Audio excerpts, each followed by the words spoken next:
bigger. So we can cut across all. Just pray if we can get the World Bank in partnership with Genza and the Oseni Center, then we can get the what's it called, the training even bigger. Because we probably want to take it across Africa. My goal over the next 5 years is to give opportunities for training for close to 100,000 people, or about 100,000 people. And this year alone, we've done close to 10,000 people. So if we've done close to 10,000 people and the goal is to get close to 100,000 people trained, there's a whole lot more that we need to do. But what I'll keep doing is the platforms to be able to present the opportunities for the training. And I'm sure if we get a partnership on with the likes of, World Bank and some other international partners, what we can do is to be able to, get more media across board, get more media push for it and also organize the back end, beg your pardon, to be able to get it out there as much as possible. So that's what we're planning. 100,000 people over the next 5 years. I don't do it alone. Oseni Center in partnership, with Genza. For the AI training, is a partnership with Glotel. For the AI training, about 4,000 people have registered this year alone. What's the training about? Graduate workplace training. Okay, things about self-mastery, things about how to use, basic skills, Excel and things like that. There are tons of people that say they don't have jobs, but they can't even use basic office skills like Excel and the likes. Tell them to do a slide presentation, now it's a problem. So those are the things we're going to teach them. Conduct in the place of work, how to do little basic tasks and things like that. So just to get them ready. These are things they're never going to teach you in university. I'm not sure if there's any place in your curriculum as a graduate workplace scheme where they're going to teach you all of this. AI training, it's also in partnership with Glotel. We had the first phase this year, and then we're also having another phase before the end of the year. I think by September it's going to start. So you can keep sending your registration in. I've put the links on all my pages. Just go and check through just scroll down on my pages. You see the links. You see the links. So you can see all of them there. Then we're having medical outreaches. We're having another outreaches coming up maybe later this week at the center and village. Then we're having many other programs, at many other locations. The center and the village, we have two centers in the village, Togolo actually, Health Outreach Center, and then we have the second center that deals with, a library, a debate, and all of that. So why am I saying all of this? See, the problem with Nigeria is that a lot of our leaders do not want us to succeed because they want to keep us where we are. And in the spirit of keeping us where we are, they don't want us to go beyond a certain level. And when you look at it, that's what they constantly try to do. And that's why things like this, education, empowerment opportunities, they will never open your eyes to it. In fact, they would do a little and tell lies that, oh, they had created over 10,000 jobs. When you ask it, where are the jobs? They can't see it. Like when I say I have given close to 10,000 people opportunities, the empirical facts are there. On the AI training alone, in the first segment of the year, we had over 4,000 registration. In the second segment of the year, we've had over 2,000 registration on the AI training alone. Plus the, what's it called, training, the graduate workplace training, that we've had over 2,500 or 2,500 registration. So 4,000 plus 2,000 plus another 2,005. That's about 9,500, 9,600 people that have registered for our trainings this year. So I can give you facts. And there's a back end to technology. As you register, and when you check on my page, you'll see that I put the back end link there. So there's a back end to technology. But, when people say otherwise, because they don't want you to grow and they use propaganda. And you see, the truth is, a lot of people do not understand this. And when they don't understand this propaganda, their lives becomes around the cycle. And that's why you don't see real development. You don't see real development because their life is just around the circle. And so when they constantly do like this, they do it for their own commonwealth. And when they do it for their own commonwealth, they do not know that people are suffering. It's about them. It's about them getting rich. And that's why you see, we live in a country where somebody starts a life in politics. In the next 5, 10 years, he's already a billionaire. In the next 2 years, he's already a billionaire. In fact, the EFCC chairman was saying the other day that there are people that go ahead and declare assets that they are going to steal even before they get to power. So that's the state of things. But a lot of them, they are so gullible. And you see, the story of Nigeria just reminds me like Animal Farm. Let's go through some of the characters in George Orwell's Animal Farmers again. Old Major. Old Major is the wise old pig that inspired the rebellion. Napoleon. Napoleon was a pig that became the dictator. There are a lot of Napoleonic figures in our society today. Politicians that want to become dictators. But there are also politicians like Snowball that is an intelligent but a persuasive pig. They believe in doing things the right way. There are also people like Squealer, which was the manipulative pig who spreads propaganda. And they are there in society. So be careful of people like Squealers. In Nigeria, you can understand some examples of people like Squealers, that they spread propaganda about everything that is happening. They're the ones that tell you that, oh, things are well, when things are not well. There's a character called Boxer, which was a horse that represents a loyal working class. And there are those people that are working for Nigeria to be better. There's another character called Clover, a gentleman who cares for others, who represent the female working class. There are people like that. Molly, a vain horse who loves ribbons and sugar and represents the bourgeoisie who resist change.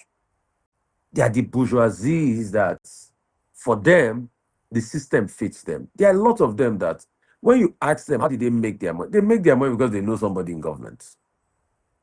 In a fair and competitive environment, a lot of them are not going to be billionaires, and they know. But it's because they know somebody, it's not because they add value. So these are the things in society you need to understand. Then there's the dogs. This is like an animal farm. Fierce animals trained by Napoleon that represents the force of authority, police, sometimes that they use to whip you in line when you don't do well. This is the police that is so quick to arrest you for saying the truth, but people that speak evil, nothing happens to them. Then there are the sheep. These are easily manipulated followers who chant slogans. Oh, 2 legs or 4 legs. You remember, like it was being chanted in the Animal Farm. And these are the people that represent the masses under propaganda. These are people that squealers lie to. So these are people that come to spread propaganda on social media that squealers will lie to. Pigs like squealers will come. They will spread ethnic propaganda. The same ethnic and religious propaganda that has not made their life better all this while. During politics, political squealers will come on social media, spread the propaganda, then easily manipulated followers will also believe them and be preaching hate and evil. And what do they want in return? As long as the chief politician calls them and recognizes them, they are so happy.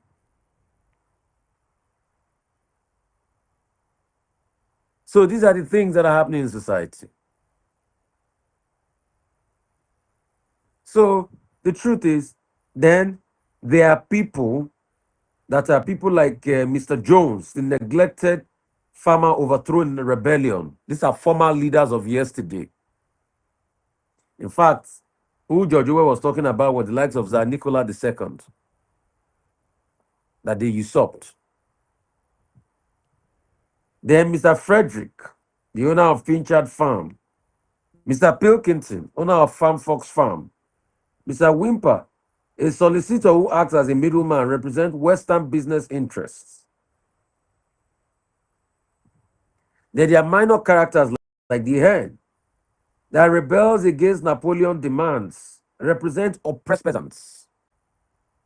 And there are so much people like that in society that come and they are constantly oppressed. But you see, the thing about these oppressed people, when you speak up for them, sometimes they even go and become the oppressors in the end. Then there's the lazy and opportunistic, that represents selfish individuals who exploit the system. There are a lot of them like that.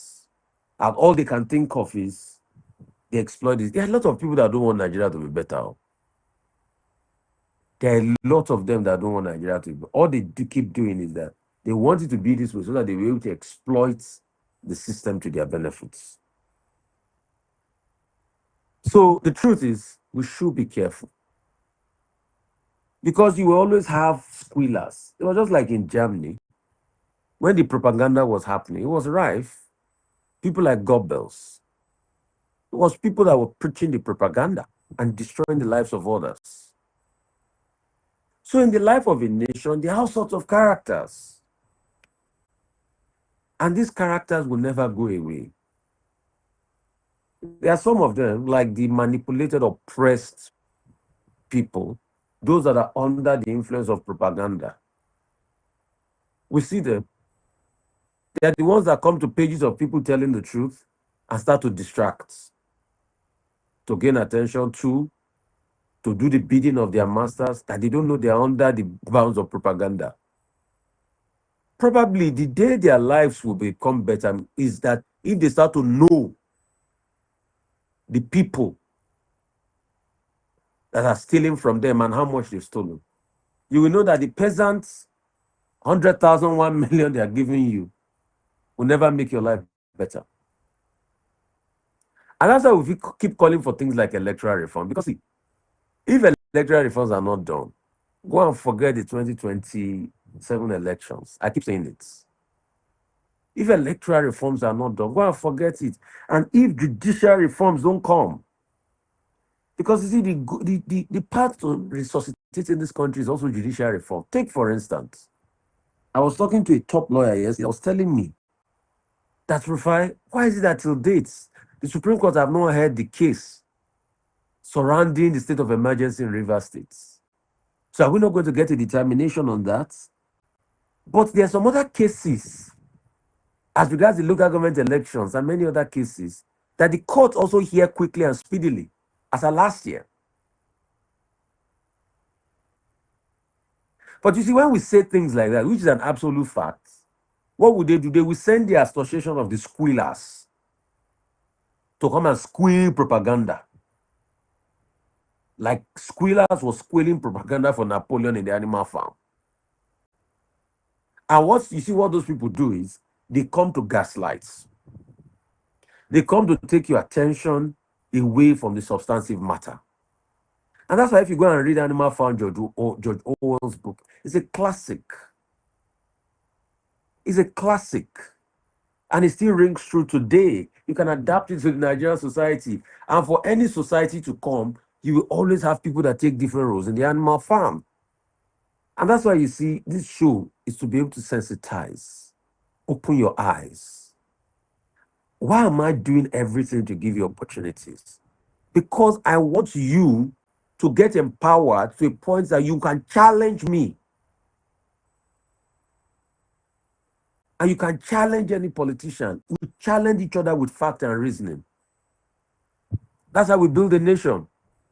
But you see, the political class does not want you to be able to challenge them because they know the day you challenge them and you have economic power, your lives will, and that's why all I can do is I can't give you economic power, but I can give you how to make economic power. That's why I'm giving you opportunities. I'm giving you networks. I can't give you, but I can give you the opportunity to make economic power by giving you opportunities, opening your eyes to opportunities. And that's why you see this message, apart from being on radio, we're on Instagram, we're on Facebook, we're on, every platform. How am I targeting social media a lot? Because on social media, you have a lot of people that are disgruntled. So it's good we are using the media to target them. And that's why we're also doing terrestrial media. And that's why my goal is we have a lot more media that is speaking the truth like us, that can open the lives of people to opportunities. You think all those trainings we put together, you think it's free? If we tell you what it costs us to get those opportunities out in manpower and in time, it's cost millions. But we make it free so that you can benefit, so that your life can get a lot better, so that you get one way a lot better, so that your life will not be about begging. It hurts me when people's lives are about begging. I want people to be empowered. I want people to be empowered. I want lives to be changed. I want opportunities to come to people. So that's what we are looking at now. And if you don't look at it effectively, lives don't get changed. Empowerment doesn't come to people. So we live in a society where a lot of people are backward. They are pained. Their lives is a doldrum.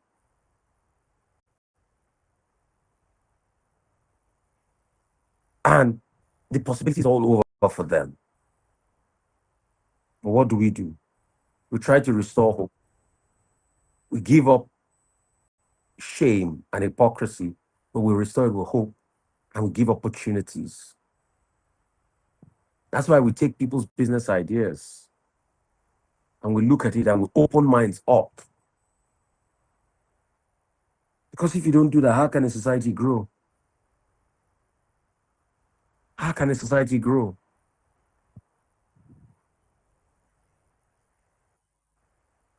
So the truth has to be said. Our lives can only be better when we look at things in details. We cannot stop because there are too many squealers. Those are manipulating propaganda. We want society to change. You think if Nigeria gets better, it's not for the benefit of all? For the benefit of all. I can't wait to get it better. Because if it gets better, we'll have a country where we can rest easy. And if we have a country where we can rest easy, our lives will be changed.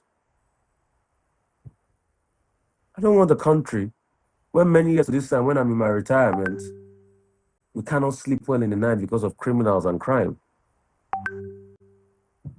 And that's why we do what we do. And we'll never relent. So once again, I've introduced you to opportunities today. Opportunities make people think. Opportunities make the generation good. Opportunities make life better. And it's only opportunities that can set us on the path of greatness. Because if people don't have opportunities, nothing happens. Nothing happens. Somebody is saying, Rufai, you need to see the video of Edo State disturbing online. You guys don't even know anything. Do you know how many times I've been shouting about my friend's village, Ugoha, where they kidnap people at random? Have you not been seeing all my messages as regards that? So is it today you want to tell me that there are kidnappers in Edo State? Have I not said it many times? What did the governor of Pueblo do about it? Is it today you want to tell me that there are kidnappers in Edo? Is it me you want to tell? Do you know how many distress reports I've put out there from people in Oboha? So because you saw a live kidnapping session caught on video, you think we don't know what we're doing? We say these things every day. Go and check it. We say it every day. Some is talking about the Dangote truck. Have we not said it? The recklessness of truck drivers. Is it today? You people act like sometimes like we don't even know what we are doing here. What nonsense. Is it today? Go and check it. It's across board, all my pages. I have put it out there constantly. Boha, all that area. Ubiaja, all of those areas. A rampant kidnapping going on. If you want to call us up, 0907 651 1008. 0907 651 1008. Is it today we've been talking about it? Is that not why we put up this show every time? Talk about opportunities. Do you know the mess and the rot insecurity has brought to the country? Is that not why we're talking about it every day? Is that not why we're talking about it? You guys think we don't even know what we're talking about here sometimes. It's a very sad deal. It's a very sad deal. So please, let us do what is right. Let us make society a whole lot better. Because it will make society a whole lot better. A lot of the killing, the shenanigan, the pain will not be the order of the day again. And that's why we are opening your eyes to opportunities. 0907 651 1008. 0907 651 1008. 0907 651 1008. That's the level. If you see the pictures I get on a daily basis around killings and everything, there are many things we can't make public. We can just only talk about them. We can just only talk about, and many things we can't make public. I laugh a lot. I laugh a lot because you guys don't even know the half of it yet. Don't let me start with you this morning and scare a lot of you. Because if you know, you'll be so scared. Hello, how are you? Great to have you. What's your name? How are you? Yes. What's your name? Can hear you are listening. Huh? Rufai Oseni. Yeah, what's your name? Where are you calling from? My name? Charles. Yes. Where are you calling from? Oh, we lost that. 0907 651 1008. 0907 651 1008. That's the number to call us up this morning. 0907 651 1008. Hello, how are you?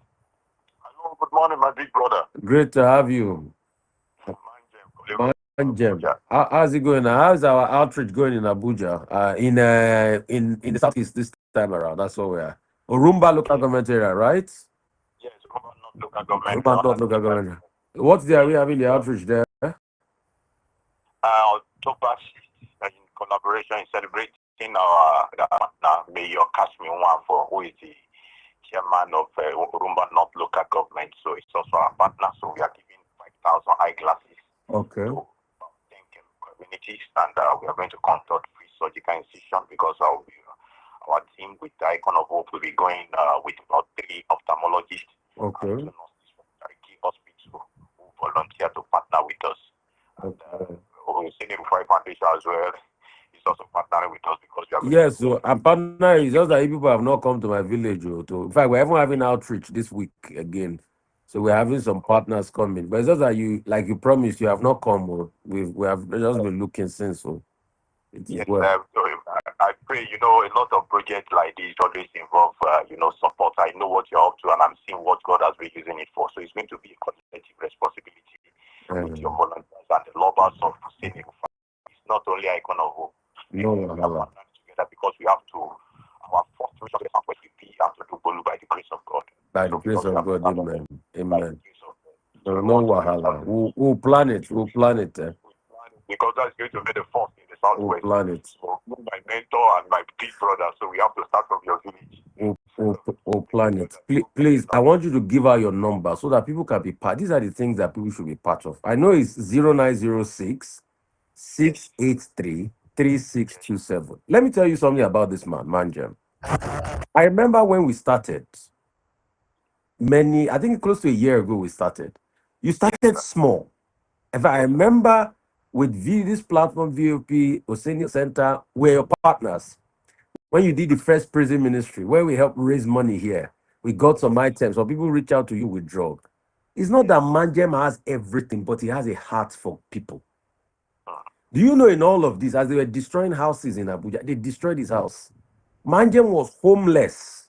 He was still help. And can you imagine? I'm a man that is homeless, that was still going out of his way to help people. Homeless. Till today, it's not that his accommodation situation is settled to his comforts, but he's still going ahead to help people. So you see, that's the heart of the new Nigeria. The great hearts.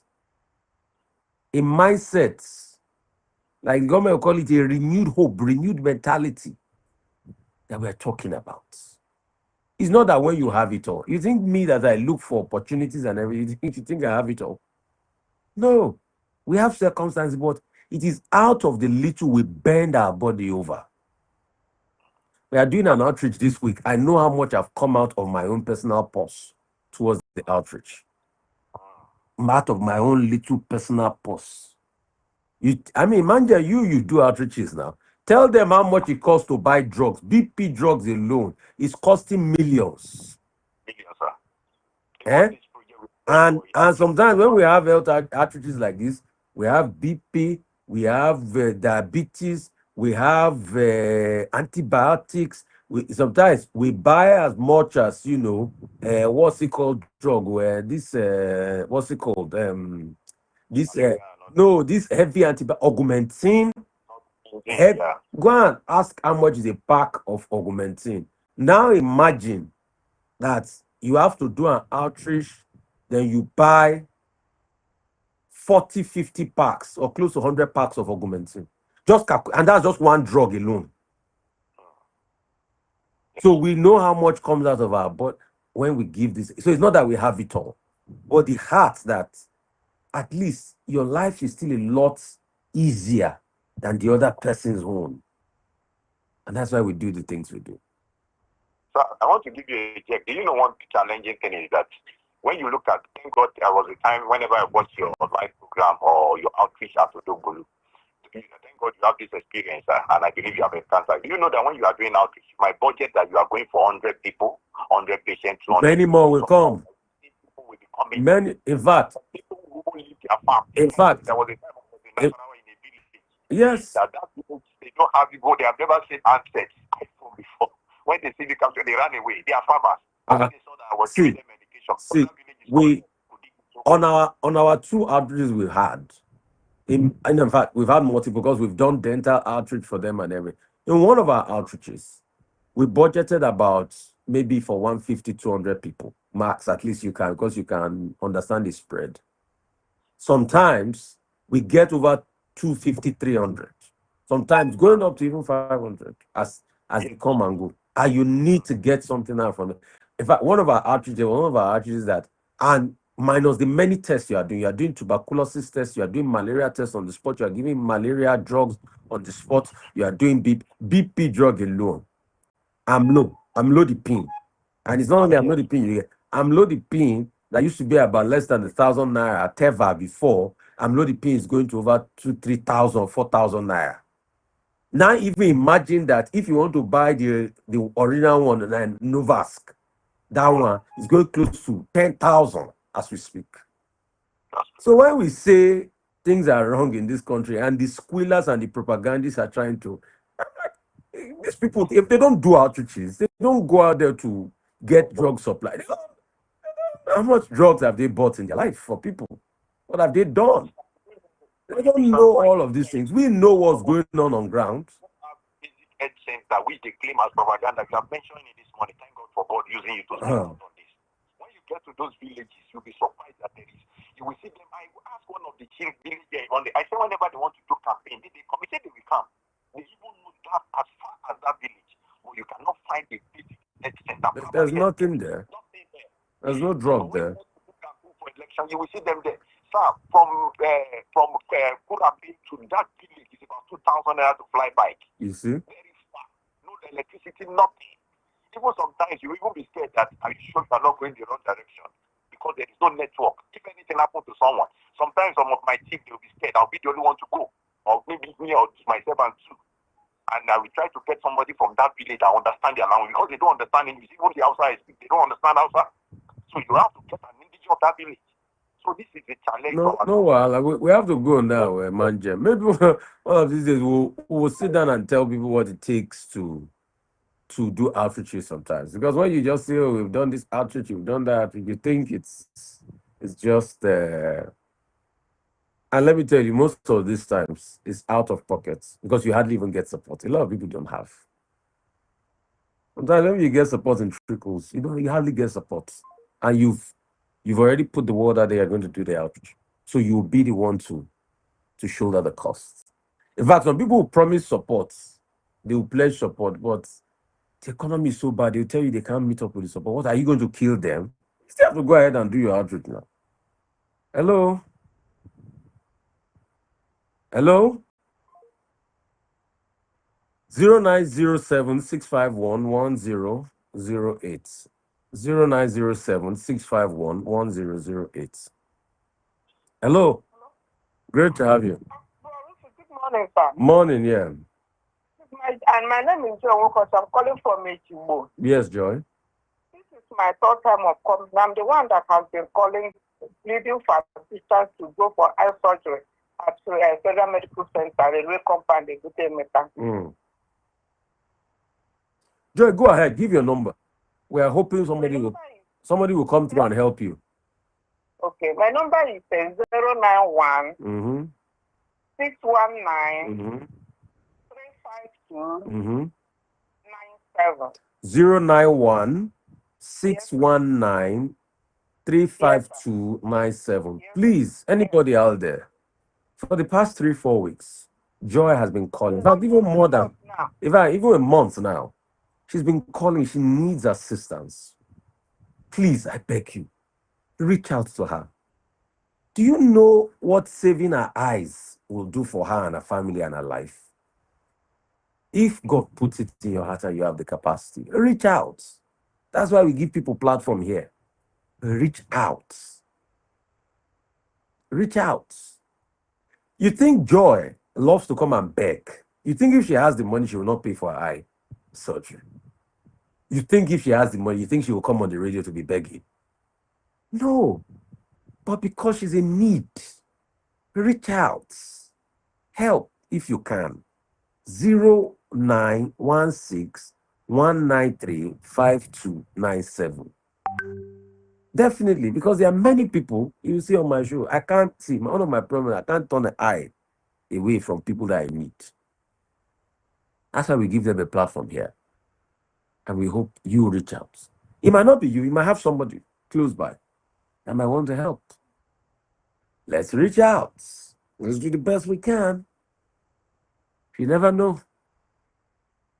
You never know. That's why we preach empowerment. That's why we preach empowerment every time. Hello? Hello. Good morning, Mr. Morning. What's your name, yeah? My name is Babu. I'm calling from Oshu. Great to have you. Yeah, when you started this morning, I thought you came with an iron somehow.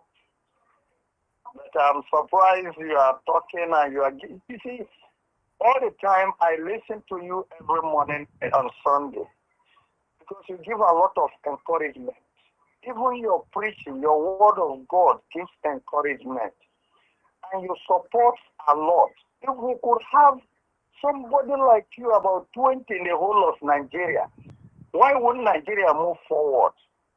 Okay, look at the way you are talking this morning. You are supporting people putting life into people.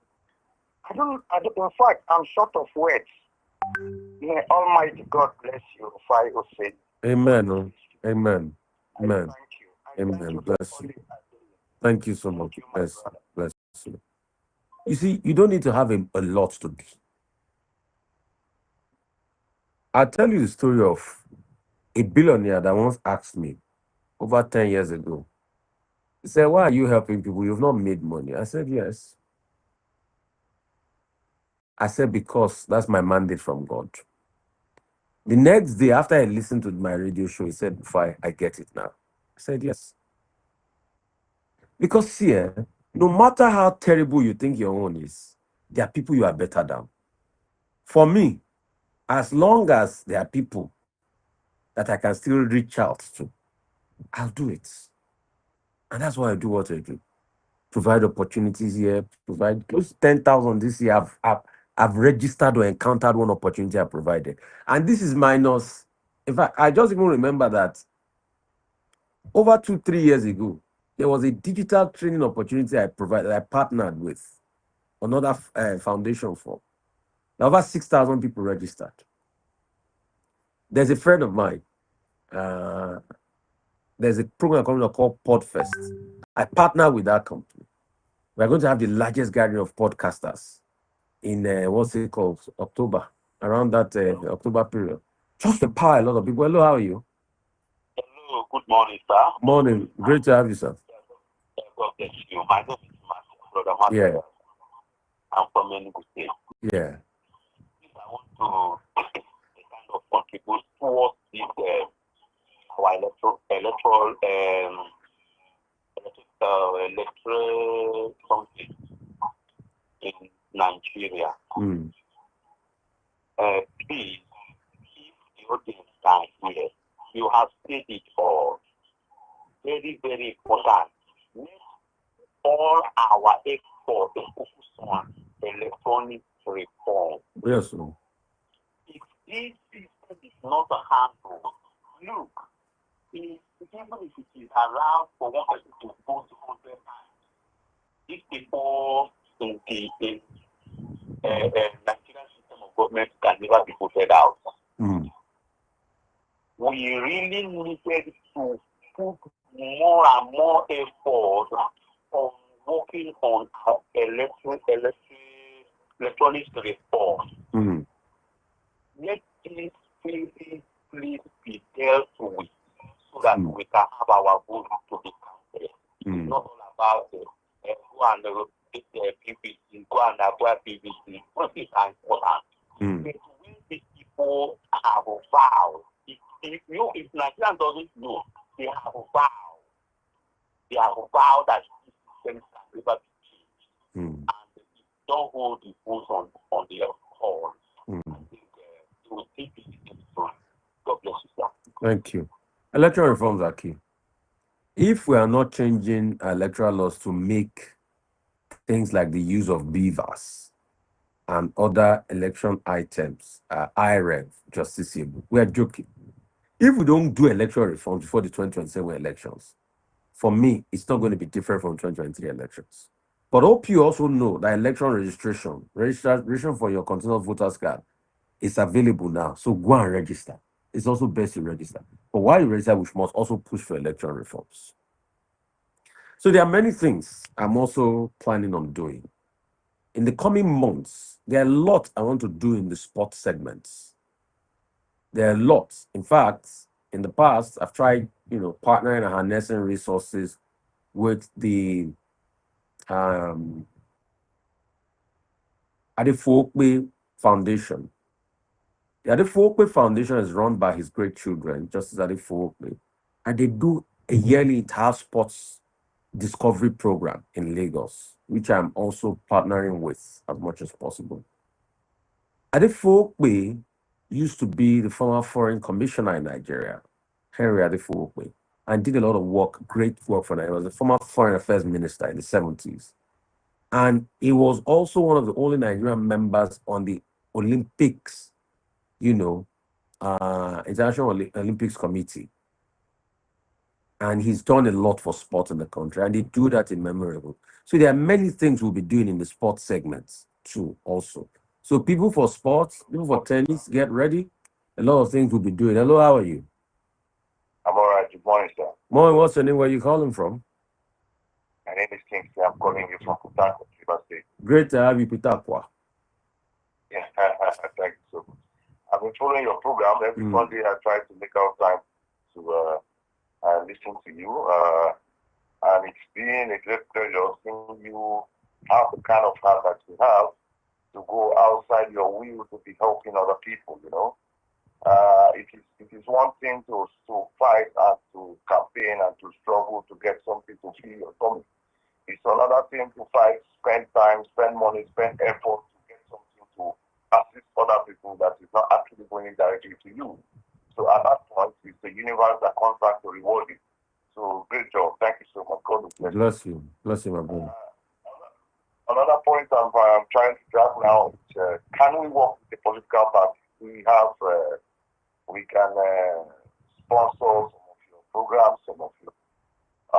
You know, for me, let me just quickly say it here. When it comes to political party, I'm totally apolitical. All I do is to hold power to account and hold systems to account. No. I mean, the PDP will sponsor your program. No, I mean, I don't want any political sponsorship. Any political sponsorship, I don't want. All I do is to hold power, to account and to hold systems of society to account. I don't want any political sponsorship. No. When it has to do with anything political, no. When it has to do anything political, I don't want a shred of it around me. And that's why I hold power to account. As we speak today, a lot of people say I criticize President Tinubu. I said because he's in power. If he's not in power today, if another party is in power, I will also criticize them. Because it's my job to hold power to account. I have no shred of political leaning. I don't near it. I don't go close to it. I don't want any political party or establishment to sponsor any program of mine. All I do is I do it out of my own free will. It's my give back to nature. If you want, I can give you the idea. You can go and do your own outreaches. It's fine. You get your political party can organize their own outreach to be able to give back to people, but it must not be close to my own because I want no thread of political leanings because I am here to hold power to account.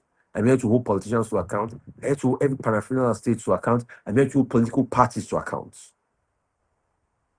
That's my mentality about things like this. It's okay. I understand your point. So if you want, I can tell you outreaches you have to for you to do if it's a medical outreach you want to do, for you to do a medical outreach, you must be able to get to the drugs markets. At first, you must survey your society and know the needs. So you can do a questionnaire to even be able to know the most recurrent illnesses there. You can get some doctors and medical personnel to do the survey for you. Then it's based on that you now purchase your medical supplies, drugs, and the likes. Then you pay for your hard doc team and your logistic team. Then you set up a base. For me, in my village, I built a special center for medical outreaches. But if you don't have the center, you can use tents, right? And use it and plan it and do it. Yeah, it sounds interesting. Yeah, so you can take the cue. So any advice you want on how to set up an outreach, yes. But to say because a political party come and sponsor my own, no, I've got nothing to do with that. Thank you very much. I appreciate you. God bless you. Thanks. Ooh, yeah, we're very cut off the line. Maybe all of us. So you can call me up on 0907 651 1008. 0907 651 1008. Secondly, you can at the start of 10 o'clock, we're going to have another segment where we're going to listen to Professor Lumumba talk about some ideas about African development and the war in Ukraine. Hello, how are you? Good morning, Doc. Morning. Great to have you. Yes, I am so chagrined because the judiciary, the way they're doing things. It's very, very, it's getting under my skin. Mm. There's so many adjournments, unnecessarily prolonging cases that can be adjudicated within a reasonable time frame.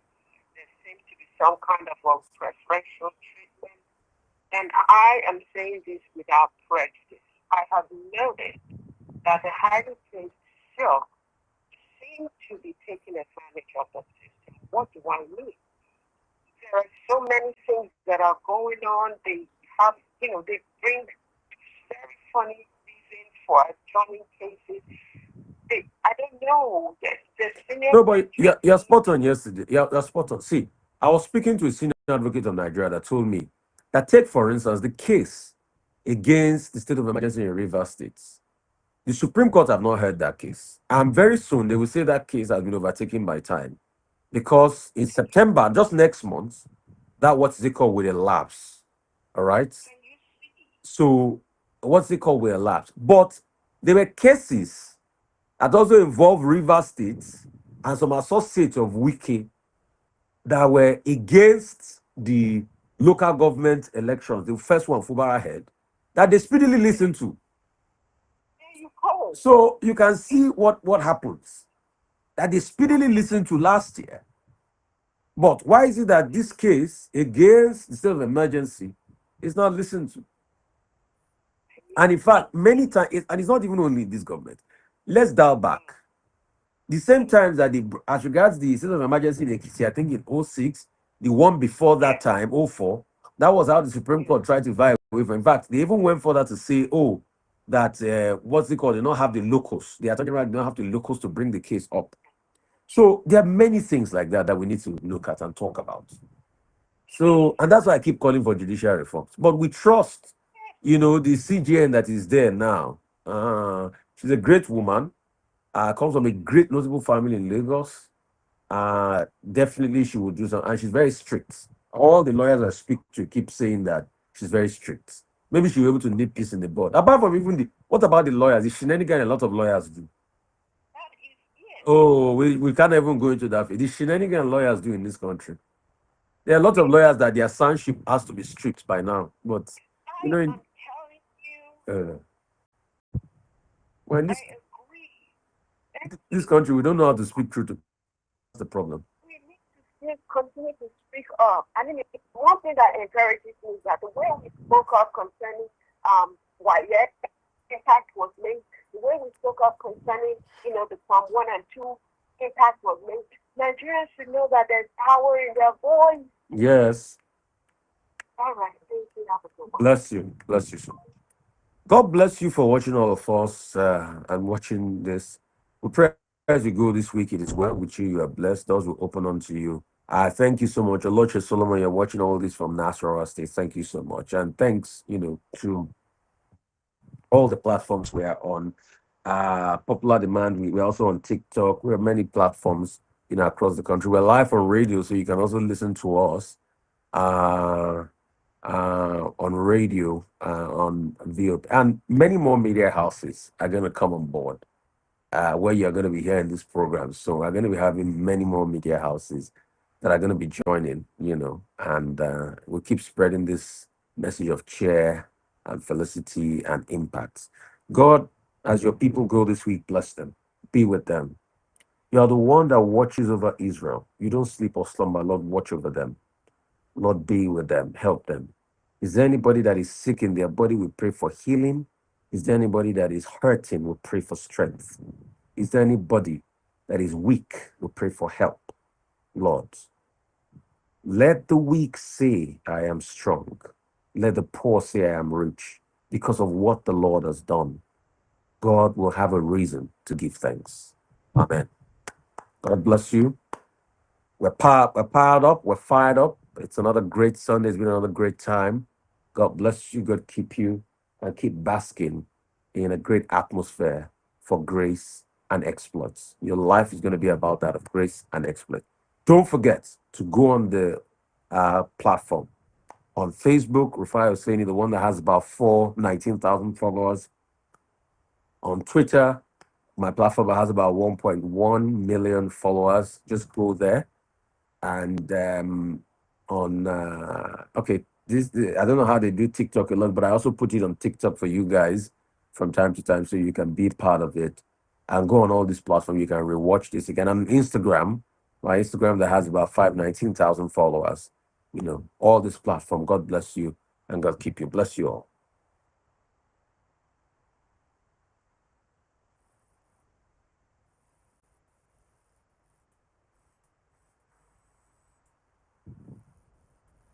Maybe all of us who are in the third world and beyond should start looking at, are we going to be standing with Russia?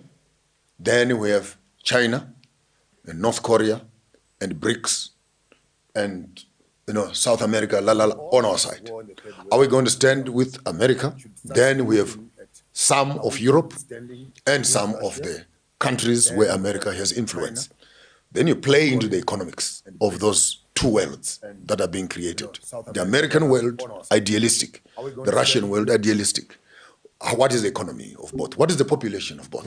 What is the military power of both of them? So maybe at the end of this meeting, actually, if there's any critical thing amongst us, you may want to look at the GDP on the left, the GDP on the right, the military on the left, the military on the right, the powers on the left, the powers on the right.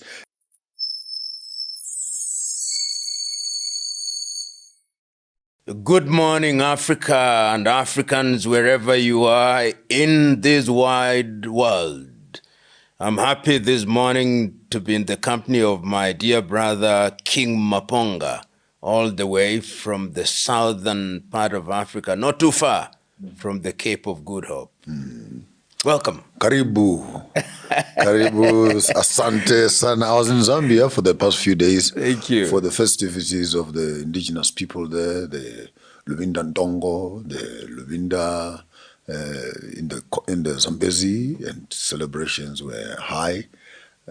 Quite an interesting space to see the amalgamation of African cultures and people finding each other. And of most exciting experience for me was the Ngoni, dancing the Ngoni, related, of course, to the Nguni in the south. And while they were doing their Ngoni dance, 10, 15 minutes, the last song was a killer. Then they were singing their Ngoni choreography, but they started singing the Lunda dance, that dance for the ladies and stuff like that. And you appear to have the moves. And while they were dancing, yeah. Then the Lunda girls came in, the Lozis came in, and the Ngoni. It was such a beautiful, seamless transition where one culture is expressing itself in another language, yet in another dance. And in another and is seeking that to me in Africa, that Africa is in many ways the most diverse, the most heterogeneous continent on earth. And yet it is the one that has things that connect her, and that legitimizes her claim to be the cradle of mankind. And that is why when one has a conversation of this kind, one asks, but when did the rain start beating us? And how can we then reverse the situation? And it's Nigeria's Chinua Achebe who said, until the day that you know when the rain started beating you, you cannot know when you started drying. And that then leads us to the next question. Now, before we go to the next question, that for me is an intelligent observation, because the formation and rhythm combination of language, drum, dance, people, culture, and fashion becomes the blueprint through which local politics, international politics, if we miss that heterogeneous fruit salad, independence of each, interdependence of all. In our individuality, we don't war each other. We come together. I mean, we can get into Europe. We can get into the Caribbean. We can get into Africa. We can get into the oceanic space until we begin to find the common heartbeat of the drum within the diversity of our languages and fashion we may think that we're enemies of each other, yet the symbiosis that we find in the drum should be that which directs the politics of the world. I mean, looking at Russia and Ukraine, you're looking at America and the Southern America, you're looking at Africa as a whole. I think we're missing that heartbeat of unity and places of common convergence. And you remember I talked about the next question. This morning, I was reading or rereading Walter Rodney's How Europe Underdeveloped Africa. Africa, yeah. And Walter was writing all the way from Guyana. And he had looked at how the European model, and this model starts in earnest with the exploration, with the expedition, culminating in what we have talked about ad nauseum, the Berlin Conference. And it is at Berlin that Africa is actually, not in so many words, designated as a hunting ground. You take your bit, you Germans have your bit, you Italians your bit, you Belgians have your, you English have your bit, you Italians have your bit, you Germans have your bit, you French have your bit. And from that day, Africa has never been the same again. The beauty that you've described, the symbiosis that you've described, almost disappears. And the grand agenda, as it were, is by the British. They come up with divide and conquer. And our literature in the 1950s, when Chinua writes at age 22, writes his Things Fall Apart, he says the white man was clever. He brought a knife and cut the things that held us together so that we forgot our gods, we forgot our culture, we forgot our everything. And one sees almost something that may be described as deja vu. Many years after that, that Africa is still a victim of the original sin that was planted in Berlin in 1884 and 1885. While you're emphasizing on that, I've asked a question which has not been answered to date. That how can 10 to 15 white men sit on a table and make an agreement which 54 presidents and leaders cannot undo? What is it that such a small group of united Europeans can take a ruler and cut your continent to pieces?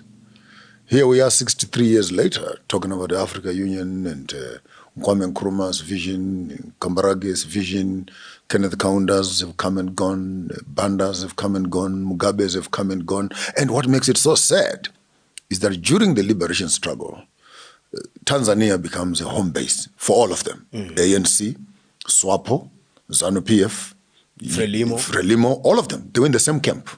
They all were agreeing as comrades, let's go back and liberate our countries. But immediately all of them go back to their countries. They've become enemies of each other.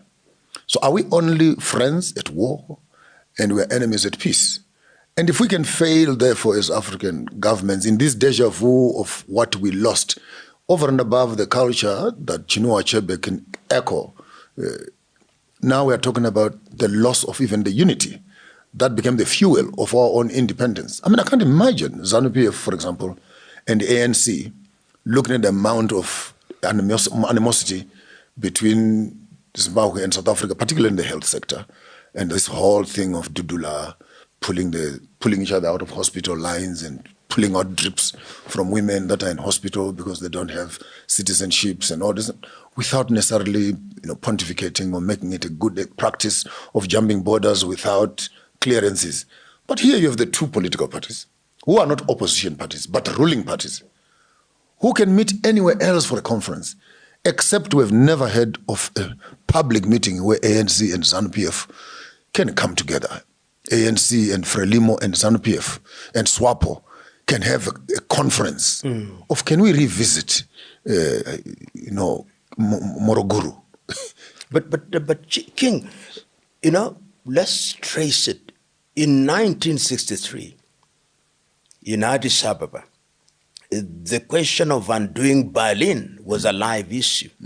And if you look at the early debates, there are those who said, let us undo the boundaries. And then it was examined, and they argued that if we started undoing the boundaries, there would be great conflict because the neo-colonizer is still with us. The same was revisited in Cairo in 1964, hosted by Gamal Abdel Nasser. And the key voices at that time were Nyerere and Nkrumah. Nkrumah believed that these boundaries were temporary because Africa was going to unite anyway. So his argument was, well, these are only going to be boundaries for purposes of administration, and the doctrine of inviolability of inherited boundaries was then drilled down. Little did he know that these were the things that were going to be gridlock and paddocks that would hold us together. So in 1965, when he convenes a meeting in Accra, he himself takes the view, and Nyerere speaks about it on 6th of March 1997. He says that they thought that they would come out of that meeting saying there is a United States of Africa. But the neo-colonizer was thinking differently, and a year later Nkrumah is overthrown. But Nkrumah said something that answers your question. He said that it will be easy to do away with the colonizer as the political leader. We may even solve our economic problem, but there is something that happened to our minds. And that is going to take a little longer to deal with. And he was echoing a statement that had been made in 1933 by an African-American, Carter G. Woodson, the miseducation of the Negro. African. And Ngugi wa Thiong'o later writes about it in terms of decolonizing the mind. And I Brilliant book, by the way. Yes, indeed. And I think while you're on that, yes, it should be illegal for anyone who wants to start talking Pan-Africanism, for example, who has not gone through 2 or 3 of those books that you have mentioned. How the African, how Europe civilized the world. There's one also how the African civilized Europe and how Europe, uncivilized Africa, so to speak. And the Chinua Achebe, great work, Things Fall Apart, and Decolonization of the Mind by Ngugi, and Steve Biko also, I Write What I Like. I think, yes. And I think if you can put a nice little catalog. And Antachek Diop. Yes, Antachek Diop, really, those must be compulsory readings. And to remove, there is also, and there is no harm in that, but there is too much romanticization of Pan-Africanism without looking at the practical Pan-Africanism. Obligation, yeah. So I think what those books do is to drill down. There is another one that I would want to put on the list. This is Adekeye Adebayo, Africa After the Cold War, The Curse of Berlin. But for the lighter readers, of course, the economic hitman. Yes. Then you begin to have a peep through. But I wanted to compare very, very, very, in a dialogue. The dialogue between the Berlin Convention, its history. What I think was lacking even in those conferences was the African identity, Ubuntu, whatever you might want to call it, as a central place of meeting, so that in our fragmentation we don't lose each other's faces. Go back in my theological days when I was taught about the rise of the Roman Empire in one of my undergraduate studies, where Rome, when it broke apart in the reign of Caesar, then it went into the 4 pieces, the Calasanders, Las Marcas, Ptolemy, and etc. And then further on broke apart to the Sueves, the Alemanis, the Germans, the Francophones, the Anglophones, the Herulis, the Burgundians, the Vandals, the Ostrogoths, to form what we call Europe now. The difference between their division and African division is that Romanism remained at the center of their division, so to speak. It must sound like a contradiction of terms. But when the European Union finally seeks for a common convergence into the euro dollar or the European money, when they begin to talk about foreign policy, when they begin to protect their own sovereignty, Europe has then subtle oneness in the midst of their Italian, French. Of course, the French call the British the dogs, this one call this one frogs. But when an African comes as an enemy, they quickly forget the dogs and the frogs and they can unite over a problem. Come to Africa. The opposite seems to happen. We don't seem to think that what happened in the 52 states in America, what happened in the states in Europe, what happened in the villages and the tribes of Asia, the villages and tribes of China, could become a possibility. You walk through social media, you actually have propagators. Every time you put something positive about the unity of Africa, I bet you 2/3 of the comments are those that are telling you that it can't happen. It will not happen. Some have legitimate reasons why that can't happen, but I fail to find what makes you think that it cannot happen in Africa when we already have the American flag with all those, when you have the European flags with all those different political, linguistic, country sort of individuality, but they could find a common convergence of function so that they can become one voice. In conclusion, the American policy and the European policy, when it comes to Africa, it is an isolated dealing with each piece. It's not a holistic policy. So when you find the American policy on Guinea-Bissau and the American policy on Zimbabwe or the American policy on South Africa, I bet you think that you are reading 3, 4, 5 different pieces of paper, because the Djibouti one has their interest in terms of looking after this part of the territory. The Zimbabwean one could have a variation. So in them dealing with us as individuals, we have lost the homogeneous focus of dealing with American policy, particularly when it comes to African, because it is not one shoe fits all. And therefore we needed to look at the Berlin Conference and its impact post the propagators of it in the hands of the neo-colonizers who now come into office to implement, manage, and drive the same process which was oppressing them, vis-a-vis the breakages of Europe, helping them to come up with their division and creating a mega economic structure through which they can continuously push the agenda. But I want us to move to a lot more contemporary, and I want to lay a basis for it. You see, the neo-colonizer in his diabolical machinations was very clever. All of them. The British had created long ago something called the Commonwealth. Which is common poverty. Which is headquartered in London. They even tell you that your ambassadors are no longer ambassadors, they are high commissioners. The French have also created their La Francophonie, headquartered in Paris. And they tell you, of course, you are Francophone, the others are Anglophone. The weak Portuguese, without as much gusto after the Carnation Revolution in 1974, are not saying as much, but there is something called the Organization of Portuguese-Speaking Countries. And you belong to it. And of course, the Belgians, in their own way, have also created something that makes the Congolese true north to be Brussels. So we all look to Lisbon, Portugal. We look to Paris. We look to London. And we are happy to be called Lusophone, Anglophone, Francophone. And in that way, our elite are then geared towards seeking approval and even defining your policy on the basis of the neo-colonizer. And that, I think, is something that has continued to date, so that when the Americans come into the fray, and remember the Americans were not your classical colonizers, particularly as regards the continent of Africa. But when they meet, and this is what brings me to an iconic meeting, which we never talk about as much as we should, which takes place in Crimea, in Yalta. That meeting that is attended by Franklin Delano Roosevelt, is attended by Joseph Stalin, and attended by Winston Churchill. These are the victors over Germany.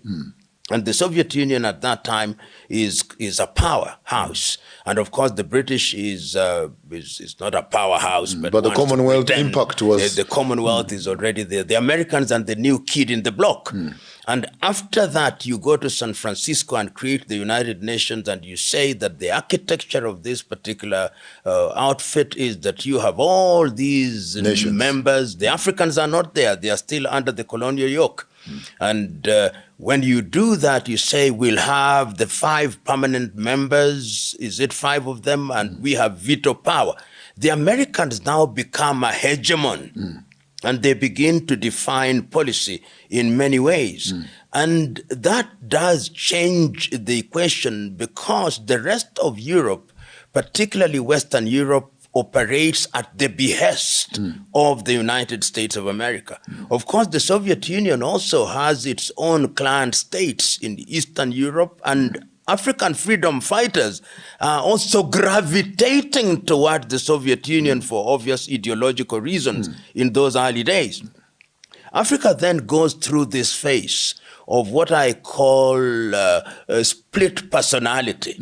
A split personality in the sense that you want to do dalliance with the Americans and the West, but if they don't play ball, you have the Soviet Union on this hand, and that schizophrenia continues until the collapse of the Berlin Wall. During which Europe and America now tell us that there is something called democracy. And that thing called democracy demands that you have multi-party politics. It demands that you must have something that we call human rights, which we define. It demands that you must have two-term limit, which we define. It demands that your economies must change, and the IMF and World Bank are telling you what to do. We have the WTO rule, and if you behave in a manner that we don't bring accept, you to the table. then we sanction you. We no longer are going to trade with you. And Africa finds herself in that space with the consequence that when the structural adjustment systems, the structural adjustment programs fail lamentably, they fail lamentably, we now find our economies are not growing. So we have two organizations that are telling us what to do. Moody tells us how moody our currencies are, and McKinsey tells us how badly our economies are failing. And of course, the World Bank and the IMF are there to give us the occasional dole. Now, that is where we are, with the consequence now that we are being summoned periodically to go to this or that capital. And if you look beneath that, Walter Rodney remains so very relevant, so that the title can only change if you tweak it a little, not how Europe underdeveloped Africa, but how Europe is continuing to underdevelop Africa. On that, I would like to reflect this concept of forming up of the United Nations, but without meaningfully involving other nations. But you still call them nations anyway. And if you look at through the liberation movements, one of the epitome achievements was to have your government represented on the United Nations. There was some aura around, we are now also aligning. And I think the African thought that by aligning themselves with the colonial system will become sympathetic towards their pain, only to end up walking into the trap where the WTO, IMF, World Bank will then give you loans, which have unreasonable interests in some certain cases. Even when they knew that you have no capacity to pay back those loans, they still give you the loans anyway, and then they junk your state, they junk your currency.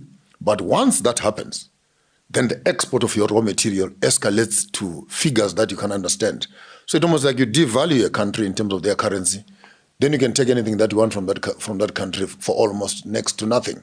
Having looked at that ideology as it plays itself into the African political space, I doubt if our modern politician, a taxi driver, a teacher, or a wannabe businessman who makes their way into politics, either as a minister or as a president, really have the in-depth understanding of the machinery, the democratic or democracy machinery, the financial monster managing machinery, the cyber now in our generation, the surveillances, the invasions of Israeli military intelligence and CIAs into economies, the movement of prisoners, criminals into the space, the pharmaceutical knowledge, the vaccinations, the MNR, the COVID, the complexity of this political monster, which you want to sit in your office and say, I am the legitimate leader of this country. And I watch sometimes with disdain, anger, almost with revulsion. When our presidents walk into these countries where they are summoned, you arrive there on Wednesday evening, You are signing papers on Thursday morning. And I wonder if they've really applied their minds to the signing of these papers as to what does it entail. That we can be producing so much steel to date, yet we can't produce a car. We can produce so much lithium, yet we can't produce a battery. We are producing so much gold, yet our currency is worth nothing. You are producing so much diamonds, yet tomorrow inflation is on your table. What is it that we have signed? No, we signed actually that we have bilateral agreements. What are these bilateral agreements that you continuously give us raw material and we will produce the final product and we'll send it back to you? Somebody once said that we are playing rugby under the rules of football. There you go. And we are making fouls every minute. And I think that that is the tragedy. And that brings us to one of the things that you've mentioned now. We had the First World War, we had the Second World War, and there is something that I call a creeping Third World War. And that makes me segue into what is happening currently. Take us to Russia. Take us to Russia and American conversation. The collapse of the Soviet Union and the emergence of the Russian Federation as a counterweight, because in my view, the Russian Federation militarily is the counterweight to the United States of America. You can't joke with it because you don't know what is in the arsenal. So you can see that and contextualize this within a number of things. One, the Cuban crisis in the 1960s, when the Americans nearly went to war with the Soviet Union because we cannot have a military power outside 90 miles from No, is that your doorstep? Is that your doorstep? Yeah. Those were the words. Then when the Soviet Union collapses and there are meetings held in 1990 and they convince Mikhail Gorbachev at that time saying, not an inch to the east, they are saying so. Of course, they now argue it was not documented. Then we see in the recent past the creeping of NATO and its allies towards Russia. And with the active invitation of the former states in the Soviet Union to join the EU and by extension NATO, you are now bringing missiles literally to the doorstep. At the doorsteps of and Russia. While you're on that, Professor, yeah. And for the younger politician, this for me must be crystal clear. What happens on the left must also happen on the right. As it should be. And when the war in Ukraine was cracking up, I saw flags, people saying, I am for Ukraine, I am for America. Of course, based on propaganda, that Ukraine is a sovereign state. They must also be allowed to rule themselves and govern, blah, blah, blah, blah, blah. And America was pushing that agenda that the whole world must stand with Ukraine to legitimize their war with Russia. Of course, not discounting that America has never allowed wars to be conducted on their land. The wars must be in Vietnam, they must be in Cuba, Afghanistan. They must be in Afghanistan, in Iraq. And the fear of having Russia in Cuba was that the war would then come to Miami and then it would be right in your house. But when America does the very same thing, word for word, that they want to move their missiles through NATO, and this allowing Ukraine to become a member of NATO in words, but in practical, it then creates a problem for Russia. But in the backdrop of that, still we want to set up our military camp in Ukraine so that we can manage St. Petersburg and Moscow from a close distance. When Russia resists this habit, the whole propaganda or world that is full of propaganda of the West, they want to shout at Russia that you can't be doing this. Give Ukraine their sovereignty. The day I will think America is serious is the day they lift up their sanctions on Cuba. Because you're still torturing Cuba to date on the basis of Russia. What makes you think that Russia does not have the same right to torture Ukraine on the basis of America? On that torture basis, there is a meeting that is taking place on the 15th of August, give us some few notes. 2025 in Anchorage, Alaska. And we know also in the Cold War. And we also know there's another war who originally owned Alaska. And there's another war breeding. There's another war breeding over the occupation of Alaska. You know, King, I know that meeting is going to be attended by President Trump and President Putin. if I was allowed a little latitude, the missing person there is Deng Xiaoping. Yeah. For it to be complete and for it to be Yalta in Crimea in 1945. But you don't think that China will be a fly on the wall? You never know. but I want to imagine. I'm not a Jewish prophet nor a prophet of any description. But I want to imagine what will happen on that day. And I think I'm now going into what I call the sea of speculation, a lot of sharks and piranhas. But I want to understand what, Vladimir Putin listens a lot more than he talks. But I want to imagine what Trump will be saying. See, he possibly will be saying, you remember I came on the basis of a president who is going to stop the war within 24 hours? I came on the basis that I'm a president who is going to collaborate with Russia. Even I'm on record as having said that President Putin and Russia is good to do business with. But you are not allowing me to have my day in glory by continuing the war. What do you think Vladimir Putin will say in answer? Putin being a chess player, yes, and being a martial art expert, Putin being an FBI, I think he's got a few badges on his collar. Yes, I cannot use the same for Trump. Yes, of course, give him his flowers. A shrewd businessman, an entertainer, a property mogul, an ex-presidential or president with an experience around the systems and militarization of America. Of course, having run one of the biggest countries in the world twice. Just big CV also on his part. But when it comes to etiquette, intelligence, it's almost like Zelensky trying to fight with Putin. Yes. You have an entertainer who is in tight shorts and pants, who assumes a role that is political, thinking you can run intelligence. These things are not inherited. There's an intelligence that goes behind it. I pity the involvement of Trump and Putin in the same room. It's a mismatch.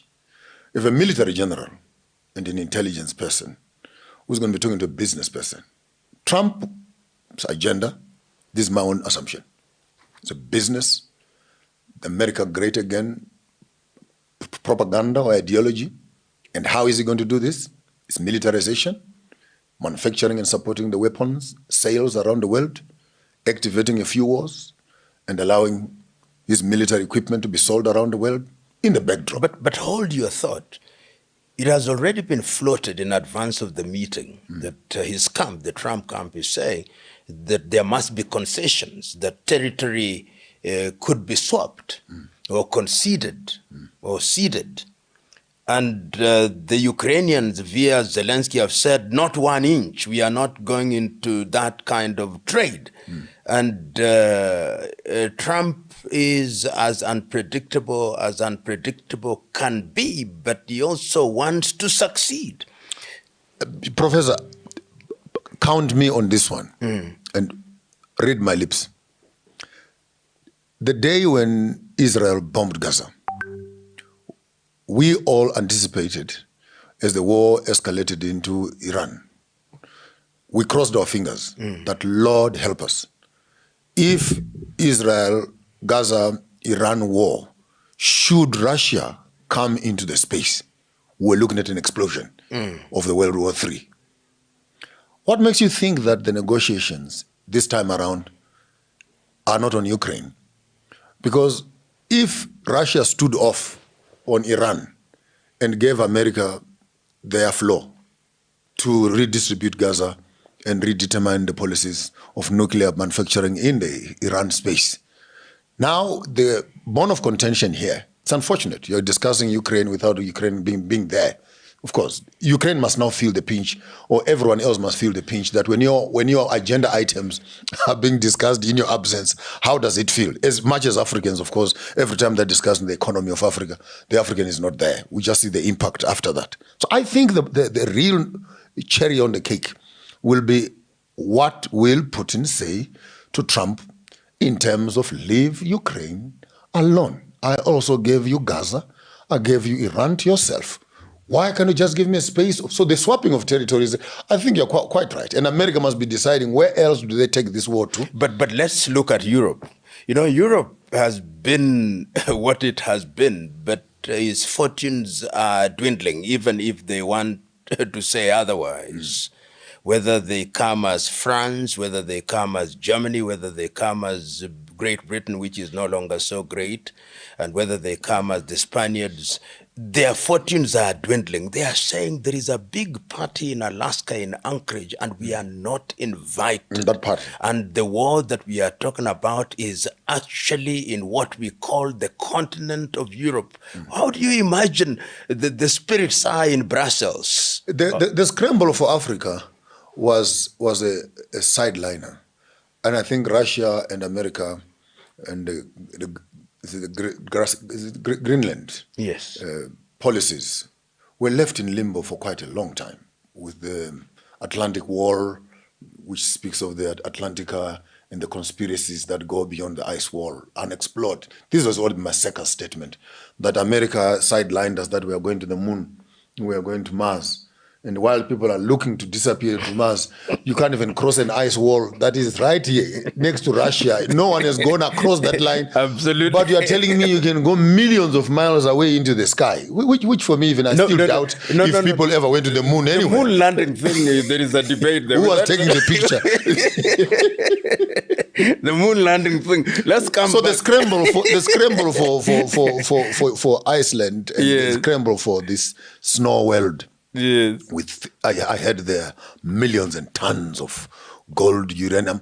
It breaks the whole thing of poverty if we are supposed to count it in terms of gold. Because if there's so much gold and uranium and materials that are there, why are we fighting over crumbs in Africa? So, and in my own space, I think it's a glorious moment where slowly, without being immediate, that the opening up of these ice walls and the opening up of these ice lands and the resources therein that are there, maybe Europe for once will start saying we can find our resources elsewhere. The only problem for Africa is where will we put our raw materials if we do not start converting them into factories, into machineries, into manufacturing the products that we want. So that we needed to create an African domestic market, which then consumes, because if Atlantic opens up with the opportunity that it has, this whole raw mineral story that we are gloating about, what if the European world will start finding its raw materials elsewhere?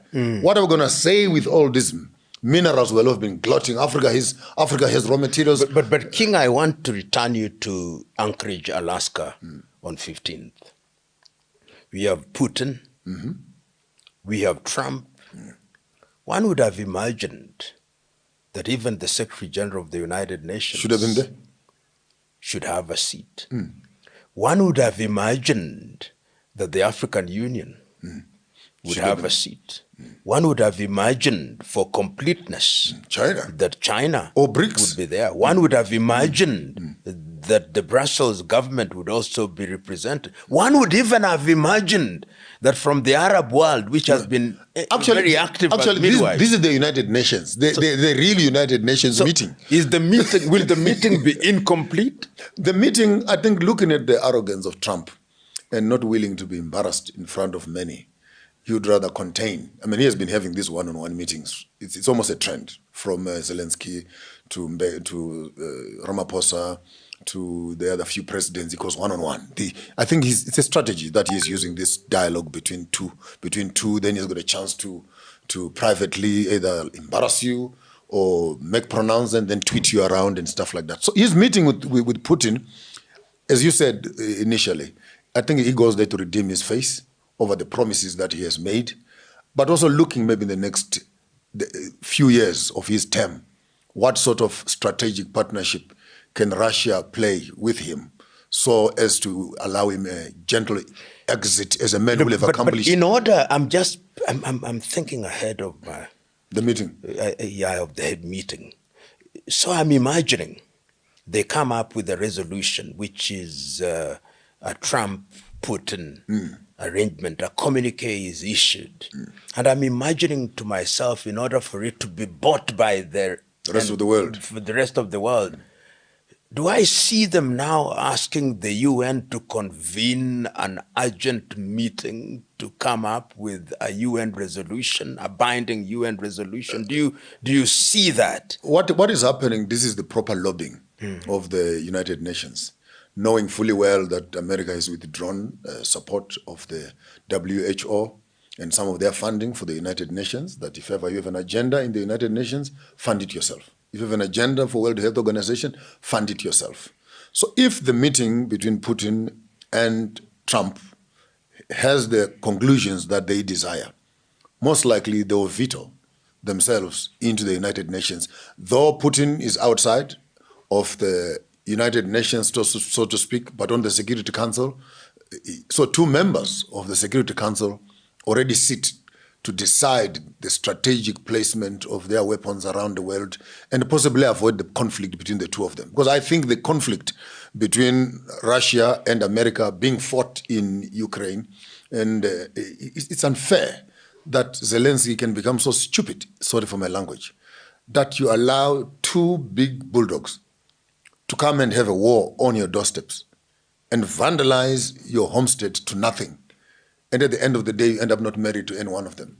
But remember, this meeting is also coming so close to the 50-day deadline. You remember there was some kind of deadline that emanated from Trump. He said that within 50 days something will have happened. The Russian must have done this. Of course, he hasn't told us what he will do, but his favorite weapon is the weapon called tariffs.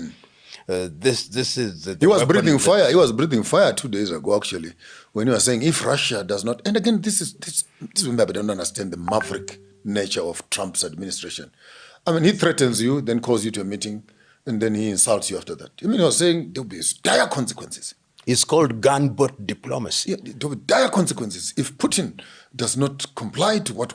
Now, how do you threaten me? And knowing Putin the way I've studied or maybe understood him for the longest of time, and as a martial arts specialist, you would say the one who strikes first usually loses. But is it not possible, King, that when he has done that, there's a red-hot telephone which says, "Don't ever worry about what I said in public. It's for my constituencies." There's a possibility that happens. This is where intelligence plays into the hands of the foolish, and then they think that what they hear on public media is what is happening behind closed doors. I mean, I saw this, for example, in South Africa during the apartheid transition into the liberation, 1994 settlement of government, that Buthelezi, Nelson Mandela, and the ANC, they're all at war on media, and in the evening they're having coffee together.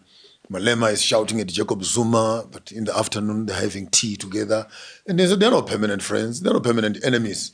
They're just strategic conversations that happen politically. So I think that the politicians are quite cruel in that they have used media, and I'm glad for such spaces like Alpha House and many other podcasters around the world, where an alternative voice, an alternative conversation is allowed to begin to candidly review these kind of policies. But yes, you're right. Maybe Trump has already an agreement of this is how I run things to manage these people. This is how things are going to be. But there is something I want you to wrap your mind on, because we have heard this. Europe said at one time, about 2 weeks ago, that they are very uncomfortable with Africa's apparent neutrality. They would have loved Africa to come out and make a case that this is an unjust war. Do you think that is something that could be in the agenda at Anchorage in Alaska or in the European circles to say, why does Africa in her silence appear to be non-aligned but positively neutral in favor of Russia? We can candidly say it without mixing words or fear of contradiction, that Russia and China, historically, I speak from the Great Zimbabwe, the Munimutapa, the Phoenicians and the Chinese, we've been doing business with them as early as 9, 10, 11, 12, 13, 14 centuries. Their polystyrene and tools and spoons have been found in the ruins of Great Zimbabwe, that ancient. So the relationship between Zimbabwe and China must not only be understood in the neo-colonialistic space, and even then, it must be understood under the abuse of colonization and the struggle of survival post that. IMF, World Banks have closed down the taps of progress and development, and the only hope you have for a singing man is to hold on to a straw. And so we also need to understand the survival conditions which our poor governments have placed themselves in, which I might even call it volunteered. They are volunteered to sit on a wheelchair. Because had the money we spend on our weapons and on each other and on splendid living and splashing monies in Dubai, had we turned this into infrastructure, into banking, into job creation, into manufacturing, I can understand. I can understand even the president of Zambia right now, Lungu, dying in South Africa with 360 million worth of cars only, parked outside his house, a palace in Swaziland, lots of this, and you know this is government money, because there's no president who makes money and becomes a millionaire through a government salary. There must be a way in which. So when you look at China and Russia in particular, all our liberation heroes, those that were pro-socialism, Cuba, Russia, China, and North Korea became our training grounds. This is not a secret to anybody. And for us post-liberation, for the Europeans and the Americans to want to demand from us, based on their propaganda, that we should look at the people who helped us into liberation, away from colonization, and deem them as enemies, I think it's a misappropriation. It is the slave master asking you to hate the one who helped you to escape from slavery. I used a very, very, very uncomfortable illustration once when I said, how do you come to my house and you rape my daughter? And then you come the following morning with a strategy on how to help them to heal. And then you appoint yourself as the master as the healer, chief psychological and counselor over the trauma that you caused. I mean, just your presence on its own is traumatic. It's trauma. And how the British and Americans want to keep their embassies and their flags within the same boundaries. And this is where I don't understand melanin and our sense of forgiveness and love, that we can still walk in town past a white man, past an Englishman, past a German, and still say, excuse me, with the love and compassion of tolerance. As it should be. As if, because this is what humanity is all about. Hate is the emotion of the weak. We are stronger than that. So we cannot even begin to listen to America and Europe telling us that Russia is the problem. The problem are Anglo-American companies, multinational companies, that consistently want to use the African ground as a harvesting space of raw material. French is receiving an equal amount of their medicine. When Niger and Mali and Burkina Faso, just a small little thing, just a uranium thing, and she says, okay, you were taking it for $1. Can you, if you want it, can you go on the international market and buy it at the original price? And all of a sudden, the French economy and electricity is catching flu and colds. And this, for me, this is the legitimacy of Russia and China saying, if our governments could say, we don't need money. Please, African government, let me say this on camera. Stop talking money with Russia and China. Start talking industry. Absolutely. Manufacturing.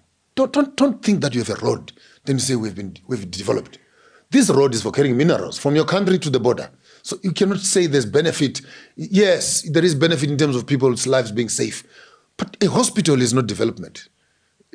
Building of a parliament is not development. Real development is when people, I define it, when people have access to means of production. Absolutely. To develop themselves. We don't need donated houses. We don't need donated cars. Nyerere put it very well. We need access to industry. I need to make my own money and I'll develop myself in that direction I want to go. And I think our governments should start talking the right language. Don't go and sign some bilateral agreements of we're going to have buses being imported from Belarus. We're going to have machinery being imported, which are perishables.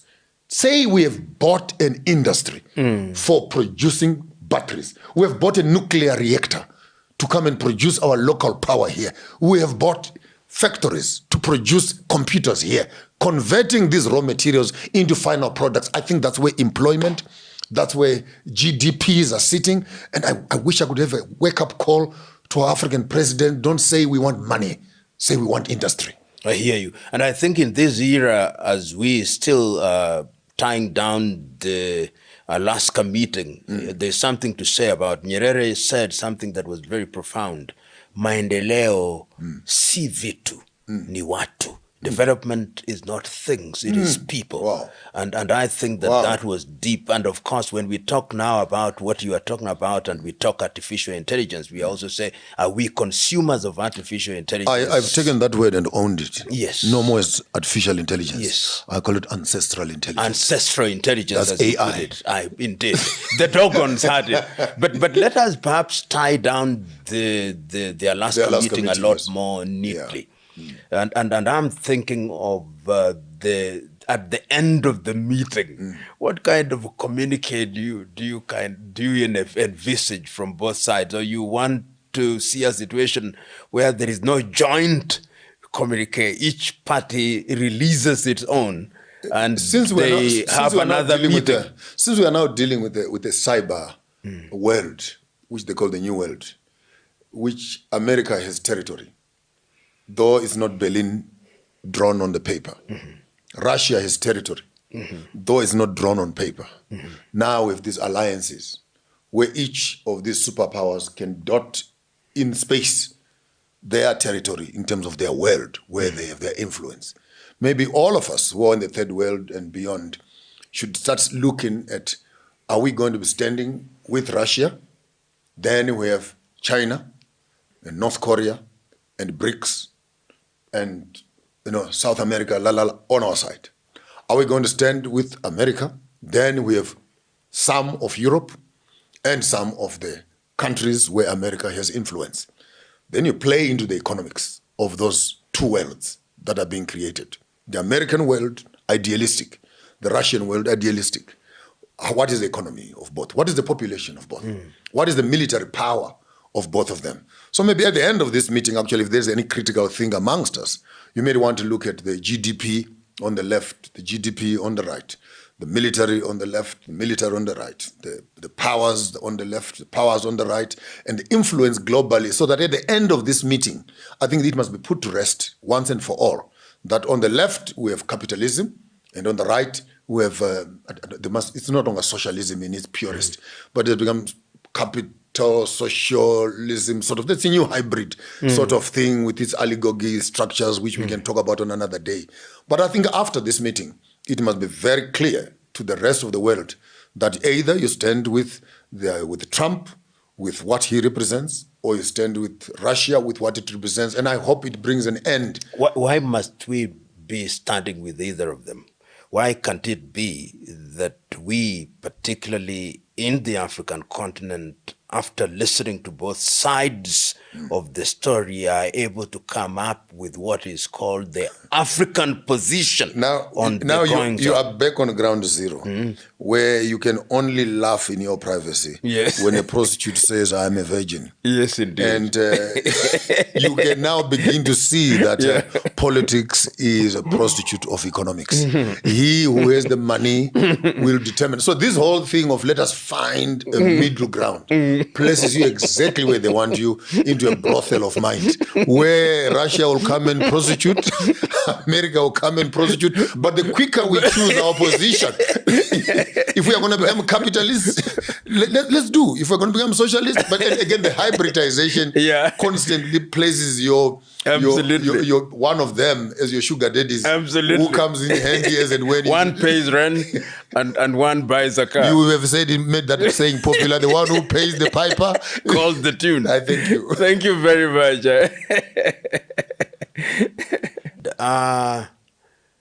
In a very interesting situation, it is not difficult situation. The world now presents us with what I call buffet of opportunities.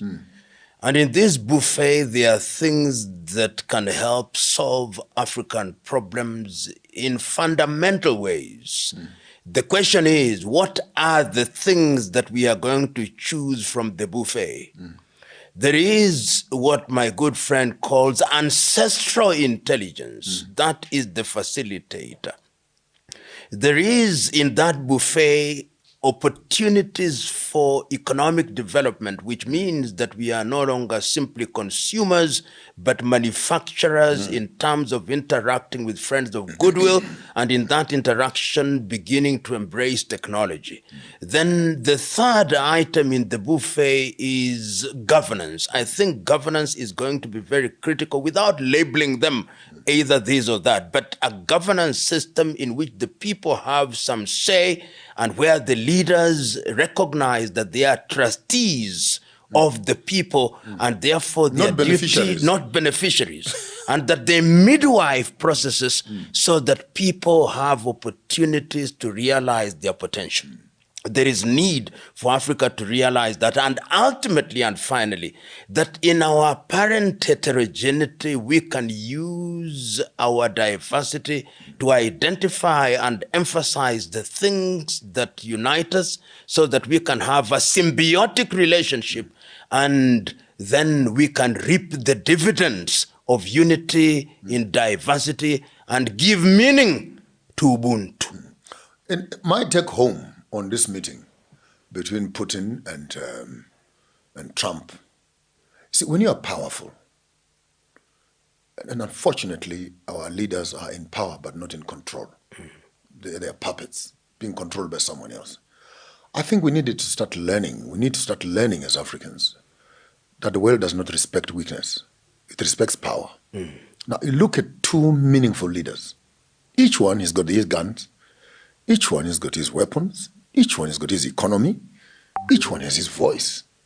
And when they speak on a table of mutual respect, I bet you there's no frivolous mischief. Lots of underhands, of course, each one with his own agenda of what they want to achieve, but there's respect on the table. And for me, what would be most important take home is that if African leaders can reach that level where America does not call Putin into DC, but Putin can convene a meeting in Alaska, which they consider as a neutral ground, for both parties to move from their spaces and meet at a common ground where they agree, wherever it is to be. For me, that's number one. Where stop as African presidents always being called by Trump to fly with an entourage of 60 people who are going to go shopping while you are sleeping in the meeting. And you call that a bilateral mutual agreement. When will Trump come to Africa? He's the one who wants something from you. Why must you go to him and sell yourself on a plate exit? When you look at Ramaphosa being humiliated in pictures of Congo and what and what. So take home for me, if he does not respect you, there's no reason why you should respect them back. Number two, it's high time Africa begins to not massage the history of colonized mindsets and colonial masters, that constantly they'll be telling you what to do and you agree. Find solutions and find relationships that work. We may need to break away from the African Union if it does not deliver what we want. And by the way, I thought I was going to lobby for you to go and become the leader of African Union, but you told me not to. Either you or Chombori, but it's a conversation for another day. I'm sorry I didn't warn you, but I had said you must go and run that thing after Farrakhan. Yeah. But if we continuously have fools, uneducated, who are mentally uncircumcised, run these institutions of power, we cannot expect anything of difference. So we needed to start finding mutual beneficial relationships that can deliver what we want. And if power meets power, if unity can look beyond Russia and America, and they're looking for a common ground, why is it that our African presidents, with the abundance of how many they are, can they not meet? Let's call a meeting. Let's not in Addis Ababa. Let's call a meeting with only one item on agenda. Whatever Russia and Trump and America are going to agree on, why can't we also have a similar agreement here? What is it that brings them together? And what is it that fails to bring us together? And what is it that can bring us together? Are we only good at taking pictures? Are we only good at taking pictures and smiling on camera? Tell me one good resolution for the past 63 years as Africa Union have we come up with. Here are two men who are going to decide how the world will go. Here are 52 men. 54. 54 to be more precise, plus the other in the Caribbean. 70 of them will meet around every time and take pictures. And take pictures. And pictures. And then we hear one at a time, the passport has been printed. No one wants to give us that passport. We hear there's a currency. No one, we have not seen that thing. We're talking about unity for 63 years. These are guys that only have a meeting in 2 days. In 2 days. On the third day, when they are on their flights back home, policies, things tariffs are happening. What is it with us that we have 63-page documents, 104-page documents, and by the way, all of them only have up to 2030? Not 2085, not 3162. 100 years from now, 200 years from now, this short-term mind African leader needs to stop. And I think this meeting for me, I watch it with great interest, and I want to see every detail of the outcomes and how those outcomes are going to impact Africa. We may be shocked to wake up in the morning from that meeting that much of our resources and the things we've been planning for Agenda 2063 might be flushed down the drain. The question is, what do we do after that? And King, you've said this was best summarized by a great African-American, John Henry Clark. Black beauty without black power is useless. I think it's a safe place to land. Thank you. What is the use of a crown without jewels? Absolutely. Thank you. Thank you.